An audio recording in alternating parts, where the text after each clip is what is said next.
आज हम बेरोज़गारी के जो प्रकार हैं उस पर चर्चा करेंगे और उस पर चर्चा करने के पहले ये देखेंगे कि हम रोज़गार किसे कह रहे हैं, श्रम शक्ति जो हमारी है वो क्या कहलाती है। तो जितने लोगों को रोज़गार मिला हुआ है प्लस जो लोग इच्छुक हैं, रोज़गार की तलाश में हैं, उनको जब हम टोटल कर लेते हैं तो हमें श्रम शक्ति मिल जाती है।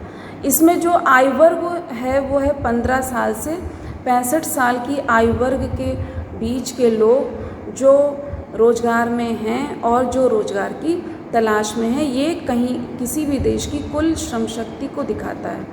और फिर इसमें बेरोज़गार अगर हम देखें तो बेरोज़गारी में टोटल जो हमारी श्रम शक्ति है उसमें से माइनस कर दें कि कितने लोग रोज़गार में लगे हुए हैं तो हमको बेरोज़गारी पता चल जाएगी। और जो हमारी श्रम शक्ति है उससे बेरोज़गारों की संख्या को टोटल श्रम शक्ति से डिवाइड करके इंटू 100 कर देंगे तो हमें बेरोज़गारी की दर पता चल जाएगी। इस देखने वाली बात ये है कि जो 15 से 65 साल की आयु वर्ग के लोग हैं इसमें से कितने लोग ऐसे हैं जो कार्य तो करना चाहते हैं पर उनको रोज़गार मिल नहीं रहा है। तो उनको जिनको जो इच्छा रखते हैं कि वो रोज़गार में रहें और उनको रोज़गार नहीं मिल पा रहा है, ऐसे लोग को हम कहते हैं ये अनैच्छिक बेरोज़गारी है, यानी कि वो इनवॉलेंट्री अनएम्प्लॉयमेंट है। वो चाहते हैं रोज़गार उनको मिले पर उनको रोज़गार नहीं मिल रहा है। पर दूसरे प्रकार के लोग हैं जो कि ऐच्छिक रूप से बेरोज़गार रहना चाहते हैं, यानी जो 15 से 65 साल की उम्र के आयु के बीच के लोग हैं और वो काम करना ही नहीं चाहते हैं, तो उनको आप ऐच्छिक बेरोज़गार कहेंगे, यानी वो अपनी मर्ज़ी से बेरोज़गार हैं। फिर आता है कि डेवलप्ड कंट्रीज़ में जो है एक तो साइक्लिकल अनएम्प्लॉयमेंट पाई जाती है, चक्रीय बेरोज़गारी, जो कि मांग की कमी की वजह से सृजित होती है या जो रिसोर्सेज हैं अगर फुली यूटिलाइज नहीं हो पा रहे हैं तो इसलिए ये बेरोज़गारी उत्पन्न हो सकती है, क्योंकि फिर लेबर भी कम एम्प्लॉय हो पाएगा।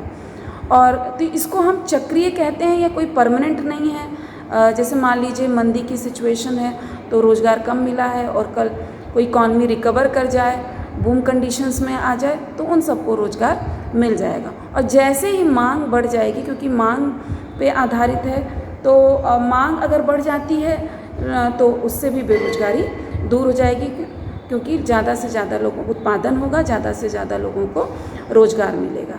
दूसरी चीज़ है जो डेवलप्ड कंट्रीज़ में अनएम्प्लॉयमेंट पाई जाती है वो है फ्रिक्शनल अनएम्प्लॉयमेंट या घर्षण जनित बेरोज़गारी जिसे हम कहते हैं। घर्षण जनित बेरोज़गारी का मतलब ये हुआ कि जब व्यक्ति एक नौकरी या जॉब में है और उससे वो शिफ्ट करना चाहता है दूसरी जॉब में, तो उस बीच के समय में जो वो बेरोज़गार रहता है उसको हम घर्षण जनित बेरोज़गारी कहते हैं। या मान लीजिए एक सेक्टर से दूसरे सेक्टर में जाना चाहता है तो उस दौरान जो वो बेरोज़गार है, तो बस इन दो तरीक़ों की बेरोज़गारी मुख्यतः डेवलप्ड कंट्रीज़ में पाई जाती है। अनडेवलप्ड कंट्रीज़ या जो अल्प विकसित देश हैं या जो विकासशील अर्थव्यवस्थाएं हैं, वहाँ पर हम शहरों में अलग प्रकार की बेरोज़गारी है और ग्रामीण क्षेत्रों में अलग प्रकार की है। शहरों में हम देखें तो जो इंडस्ट्रियल अनएम्प्लॉयमेंट है, यानी जो लोग जैसा कि लेविस ने कहा अनलिमिटेड सप्लाई ऑफ लेबर है एग्रीकल्चर सेक्टर में, और वहाँ से शिफ्ट होकर लोग जब इंडस्ट्रीज़ डेवलप होती हैं तो इंडस्ट्रियल सेक्टर में आते हैं, तो क्या उनको एब्जॉर्ब करने की क्षमता इंडस्ट्रीज़ में है कि जितना लेबर चाहिए उससे कहीं ज़्यादा लेबर माइग्रेट कर जा रहा है शहरों में कि उतना ही कर रहा है। तो अगर लेबर की डिमांड जितनी है उससे लेबर की सप्लाई एक्सेस हो जाएगी तो इस तरीके की बेरोज़गारी जो शहर हैं उनके उद्योगों में देखी जा सकती है। और फिर उसके बाद दूसरी बेरोज़गारी शहरों में देखी जाएगी कि लोग को शिक्षित बेरोज़गारी आप कह सकते हैं कि लोग पढ़े लिखे हैं पर उनको रोज़गार नहीं मिल पा रहा है, या जिस स्तर के वो पढ़े लिखे हैं उनको उस स्तर का रोज़गार नहीं मिल पा रहा है। आप उसको अंडर एम्प्लॉयमेंट कह सकते हो। कुछ लोग रोज़गार में हैं पर अंडर एम्प्लॉयड हैं, और साथ ही साथ कुछ लोग ऐसे हैं जिनके पास जो शिक्षा दीक्षा है उसके अनुरूप उनको शिक्षा नहीं मिल पा रही है, तो इस वजह से वो जो है बेरोज़गार कहलाएंगे। ग्रामीण क्षेत्रों में जो मुख्य बेरोज़गारी पाई जाएगी वो पहली तो होगी सीजनल अनएम्प्लॉयमेंट यानी मौसमी बेरोज़गारी, क्योंकि हमें मालूम है कि एग्रीकल्चर सेक्टर सीजन्स पर डिपेंड करता है कि किस सीज़न में बुआई होगी, किस सीज़न में कटाई होगी। तो ऐसे सीजन्स में वो ज़्यादा एम्प्लॉयड दिखते हैं या होते हैं और बाकी समय में थोड़ा आइडल हो जाते हैं यानी खाली रहते हैं। तो ऐसे समय में आप उनको कह सकते हैं कि वो बेरोज़गार हैं, सीजनल अनएम्प्लॉयड हैं और जिसको एब्जॉर्ब करने के लिए गवर्नमेंट ने मनरेगा यानी Mahatma Gandhi national guarantee scheme चला रखी है, एम्प्लॉयमेंट गारंटी स्कीम चला रखी है। तो ये सीजनल अनएम्प्लॉयड लोगों को एब्जॉर्ब कर लेती है उनके खाली समय में।